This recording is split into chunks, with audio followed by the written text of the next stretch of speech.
My parents chose Canada because they believed in the promise of a country where if you worked hard, you can build a good life, where we look out for one another, and no one gets left behind. That's who we are. That's what makes us Canadian. The things that we are most proud of as Canadians didn't just happen. They were not gifts from the powerful. New Democrats fought for them because you believe that if you get sick, you get care. So we fought for and won universal health care.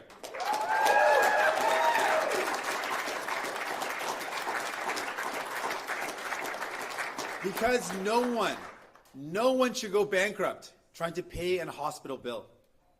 We believe that if you've worked hard all your life, you should be able to retire with dignity. So we fought for and won pensions.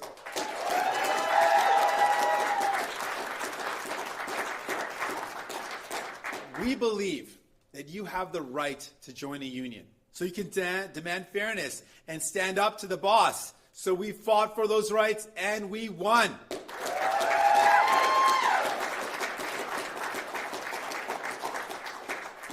We believe that whoever you are, whether you were born here or you came here, whatever the color of your skin, whoever you love, or what pronouns you use, however you worship or what you believe, you belong, you are valued, and you have every right to everything this country has to offer.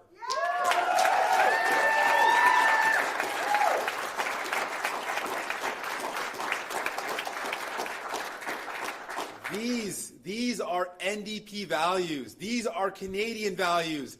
That's the Canada I love, and that's the Canada worth fighting for.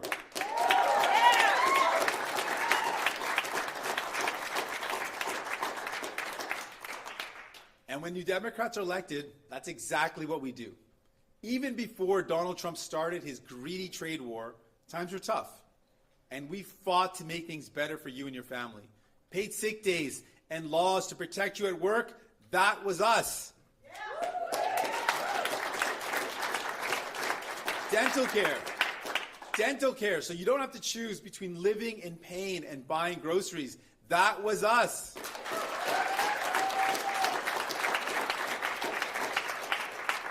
Pharmacare, so you can afford the medicine your doctor prescribes, that was us.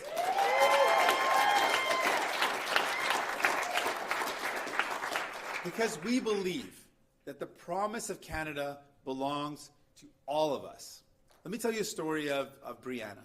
Brianna is a mom that I met in Edmonton. I met her in a park with her beautiful family. She's got 5 kids, single mom, and so she is struggling. So this is all she could do is to keep the roof over her head, to support her kids, and put food on the table.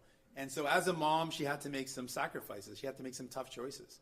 And one of the things that she had to do, given how expensive things are, is she could not afford to take her kids to the dentist. And she felt a lot of mom guilt. It's a feeling that a lot of parents understand, that feeling that you're not doing everything you can to take care of your kids. And so she felt that guilt until we fought for and delivered dental care for kids. That dental care meant the difference for her family. The first time that they saw a dentist was because of that plan we fought for. And she told me that her eldest actually turned out to have a rare condition that they caught early, and now he's going to have an awesome life. Her other kids were able to get dental care for the first time in their lives, and they're happier and healthier. And I can attest to that because I saw them in that park smiling and playing.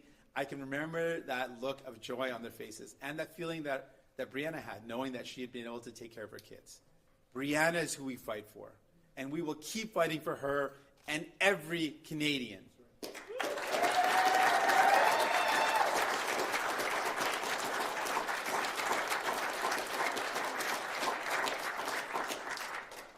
But today, that promise of a great future is slipping further and further away. I hear it everywhere I go. A mother sitting at her kitchen table, bills spread out in front of her, wondering if she can pay the rent or still afford groceries. A young couple scrolling through listings, realizing that owning a home is slipping further out of reach. A senior without a family doctor, waiting for the health care they need. And now, because of Donald Trump's illegal trade war, things are getting even more expensive. Thousands of Canadians are losing their jobs. The people who built this country are paying the greatest price, and that's not fair. They deserve a government that has their backs. You deserve a government that has your back, and we will fight like hell to make sure that happens.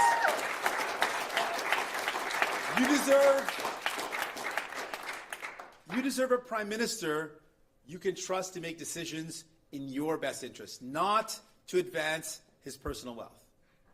And we know that someone who's going to be fighting in your best interest, that's not Mark Carney. He has spent his whole career serving the interests of billionaires, of shareholders, and CEOs. He makes decisions that benefit people like him. He's not our guy. Because anyone who profits off the crisis should not be in charge of fixing it. Right now, the people who built this country, the folks without multi-million-dollar portfolios, without blind trusts or hedge funds, the people who earn their living by showing up to work, who dream of owning a home, raising a family, and retiring with a modest pension, they're being abandoned. Mark Carney spent his career making sure the system worked for the most wealthy, not for you. While families struggled to pay rent, he was helping banks and investors profit off the housing crisis. When people needed relief, he made sure corporations driving up prices kept raking in profits. He cashed in while Canadians were struggling. Now he wants you to believe he'll fix the very things that made him and his friends richer. He won't fight for everyday people because that's not who he is. And that won't change now. And Pierre Poilievre, his only solution is tax breaks for the wealthy, and that will cost you. He pretends he's on your side, but in the back rooms, he's cutting deals with the very billionaires, jacking up your rent and groceries. He posed in front of workers who had just lost their jobs, and he said nothing about fixing EI to help them pay the bills. Pierre Poilievre talks about freedom, but he's only offering freedom for the ultra-rich, freedom for corporations to jack up your rent, freedom for billionaires to avoid paying taxes, freedom for big corporations to buy up our healthcare. Where he has promised to make deep cuts, making wait times even longer, pushing more people into private for-profit clinics. He wants to gut environmental protections, handing more control to big polluters who put profits ahead of clean air and water. He would strip away supports that help Canadians make ends meet, forcing families to fend for themselves while billionaires get even richer. When times get tougher, he won't step in. He'll step aside. That's not leadership. That's not a plan that will build a Canada we can be proud of. Let me be perfectly clear. We will never be Trump's 51st state, not in name, not in values, not ever.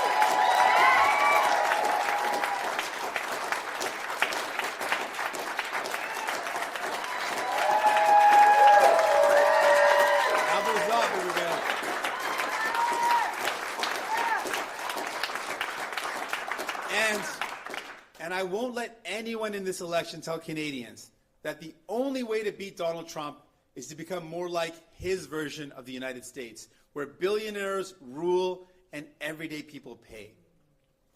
Now, I get it. Right now, it can feel like a storm is closing in on us. People are looking for shelter, for protection, for someone to keep them and their families safe. People who are afraid a Pierre Poilievre government might make them think they have no choice but Carney. But this is like being told you have to pick between a leaky house, a house with a leaky roof, or a cracked foundation. One patched together with empty conservative slogans, the other rotting from the inside after years of Liberals protecting the most wealthy. Now, those houses are not the same, but neither will hold up when the storm hits, because neither was built for you. People will tell you in this election that it's about who can negotiate with Donald Trump. I'm here to tell you the real question is, who will make sure you and the things that you care about are not on the table? When Donald Trump comes demanding concessions, who will say no to trading away Canadian jobs or the things we grow and build and ship? Who will stop them from bargaining with environmental protections just to protect corporate profits? Who will fight back when Mark Carney says we have to cut healthcare or pensions to keep investors happy? Who will stand up when Pierre Poilievre says you have to accept an American-style healthcare system where you pay more? Also, he can give tax breaks to billionaires. Only New Democrats can be trusted to look out for you.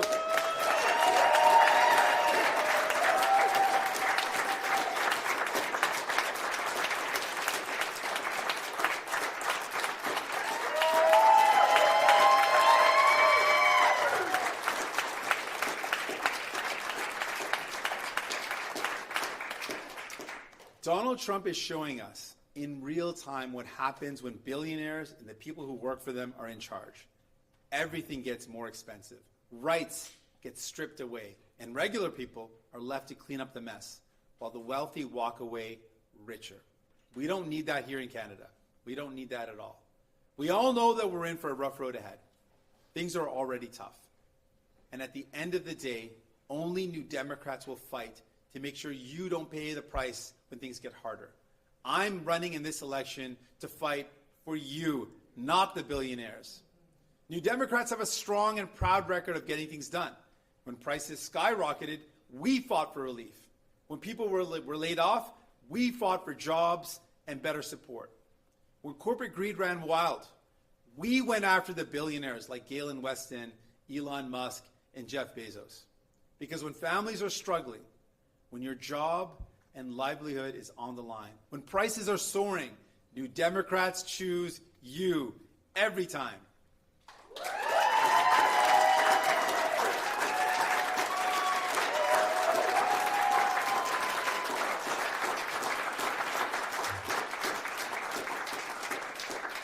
The wealthy and powerful will never hand us change. They have too much to lose. Each victory for Canadians, for families, and for working and middle-class people, from pensions to public health care, was won because people like you fought for it.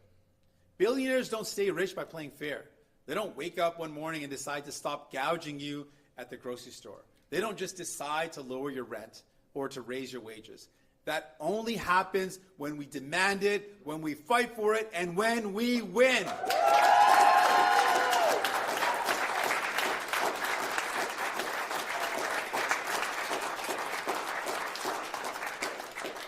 Do not let the rich and powerful tell you that you deserve less. Do not let them convince you that in a time of crisis, you must sacrifice while they profit. Because when the storm hits, they won't feel it. They'll have golden parachutes, private clinics, and tax shelters. But for working and middle-class families, the only way life gets better is by standing together and electing leaders who will fight for you, not for the billionaires. That's what this election is about. That's what's at stake. We see what's happening in the U.S. Greed is tearing it apart. And those same forces are banging at our door. We can and we must fight back.